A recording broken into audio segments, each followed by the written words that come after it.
AMD Ryzen 7040U and Z1 chips were almost identical.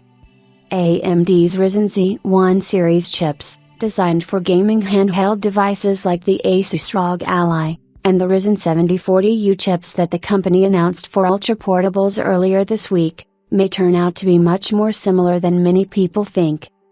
The table below compares the Z1 Extreme with a new top-end Ryzen 7 7840U, Radeon 780M processor, as well as the regular version of the Z1 with Ryzen 5 7540U Radeon 740M. While AMD didn't specify the clock speeds for the Z1 and Z1 Extreme, perhaps they'll be revealed along with the ROG Ally release, or perhaps they'll be different depending on the final product. Everything else is identical, at least on paper, to what's offered in future ultra-portable laptops. They have the same number of cores and threads, the same number of RDNA 3 compute units, identical configurable TDPs, and even the same cache.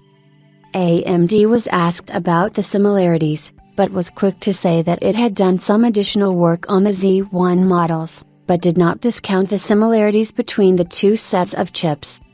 The Ryzen Z1 series is specifically designed for portable gaming, Matthew Hurwitz, public relations manager at AMD, wrote in an interview with Tom's Hardware. To achieve this, AMD engineers had to test completely new power ranges and optimize voltage curves specifically for this use case. This optimization and validation work should not be trivial. Thus, although the technology components, such as Zen 4 and RDNA 3, are similar between the 7040 and Z1 series, the resulting models have completely different characteristics adapted to their respective use cases. In addition, the AMD Ryzen I engine is not available on AMD Ryzen Z1 series processors.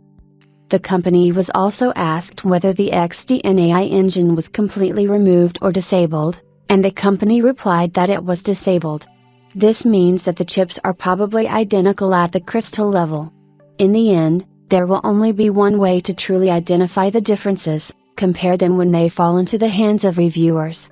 Of course, getting the chip to work in a portable device the size of a Steam Deck, in the case of the upcoming Asus ROG Ally, it's actually even smaller, will require some work, since you won't get the same amount of space or cooling as you would in a laptop. It also remains to be seen what Ryzen's artificial intelligence engine with the XDNA architecture is capable of. This may give laptops an edge, although it's unlikely that current games will take advantage of this technology, so that's one reason to remove it from the Z1 and Z1 Extreme. The Asus ROG Ally launch will take place on May 11th with the participation of Frank Azar, Chief Architect of Gaming Solutions and Marketing at AMD. So perhaps then we will learn more. And while Hurwitz stresses that the design work of the Z1 series should not be underestimated, the differences will only be seen when people actually get both series of chips.